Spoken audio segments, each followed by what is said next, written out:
How would you react if you were discriminated against in the comfort of your own home? By a lighter-skinned sibling, a cousin, or a friend perhaps? Skin color discrimination has been practiced for several centuries and has been recently written about by Alice Walker in 1982 and has been termed as colorism. Colorism is prevalent in many regions of the world, such as the Middle East, Africa, North America, and South America. And it is rampant in Asia. In some of these societies and communities in Asia, it is talked about openly in the context of beauty and fairness.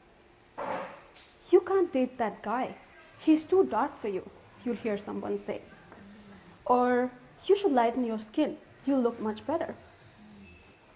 Skin lightening or skin whitening is very much prevalent in Asia, and the Asian fairness product market is estimated at about $20 billion. Studies have shown that people with lighter skin have higher self-esteem, more self-confidence, much more social visibility and acceptance, and more opportunities. Not only do they have more opportunities in the job market, they also have more opportunities in the marriage market. The media, of course, have played their role.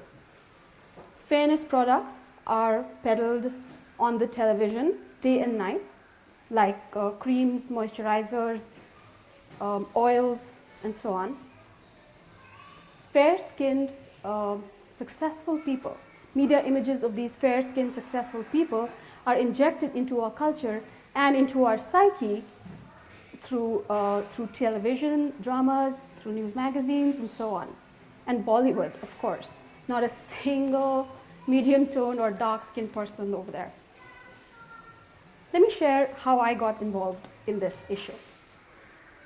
In 2005, I was visiting an inner-city neighborhood in the city of Delhi. And as I waited for the rest of the team to regroup, I was approached by this little girl who was probably about 3 years old, and we started to talk. A minute later, an even younger boy, who was about 2, joined our chat. And then, just like that, this little girl picked up a stick from the ground and hit the boy. Looking at my shocked face, she says, "I hit him because he's dark-skinned." I was obviously shocked. But then, 3 things came to my mind. 1, the pervasiveness of colorism and what it meant to be dark-skinned, and the implicit biases of that were evident even in 3-year-olds. 2, I realized that skin color politics comes with meaning and with consequences. And 3, I realized that the obsession with anything fair or white or light is etched on our souls, each time in our own mother tongue, in Hindi, Tamil, Bangla, Urdu. The list is endless. My quest for scholarship and public engagement that started with colorism in India has now grown to include a few more countries in South Asia. And I have realized that not only is this issue a silent one back in these countries, but also in the diasporas in the US from these countries. I've spoken to several South Asians, again back here as well as back in India. And I've heard stories of empowerment and of resistance and compliance and sadness and all sorts of stuff. I've spoken to a danseuse, a very famous, legendary Indian danseuse who's dark-skinned. That's her. And she speaks very eloquently of herself and of her work and, of course, the fact that she's dark-skinned. And I spoke to the mother of a dark-skinned 11-year-old girl who I will talk about in just a minute. And I've also spoken with a dark-skinned visual artist whose name is Prince. A dark-skinned Prince. He gets into trouble all the time. So back to the 11-year-old girl. She is actually an ace athlete. She is a gifted singer, but she's also a helpless preteen at the hands of her bullying peers.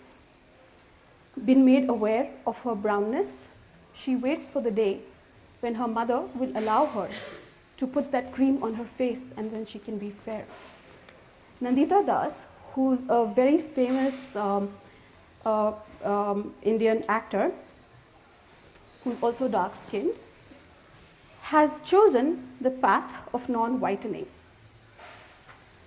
She has decided to refuse film offers if directors have asked her to lighten her skin. She refuses advertising offers. Instead, she uses her time to go and speak at universities, empowering young, dark-skinned girls to reclaim their beauty, reclaim their confidence, and their dreams. I would like to suggest that although the media are not responsible for causing colorism, it's a very long history and there are several reasons for why colorism exists all over the world, but the media are certainly responsible for converting colorism into a multi-headed monster, an uncontrollable one. But I also believe that it is the media who are going to restore our system back to a color plurality. And that is going to be the discussion in my upcoming TEDx talk sometime next year, where I hope to talk about not only the stories of people that I have spoken to, but also talk about how the media are able to create desire and demand for these products. And most of all, I am going to talk about how media makers such as myself and some of my friends that I'm collaborating with are actually trying to create new conversations, new belief systems, and new messaging. I urge you all to join the conversation and help highlight the message and bring out the voices that are rejecting colorism in your community.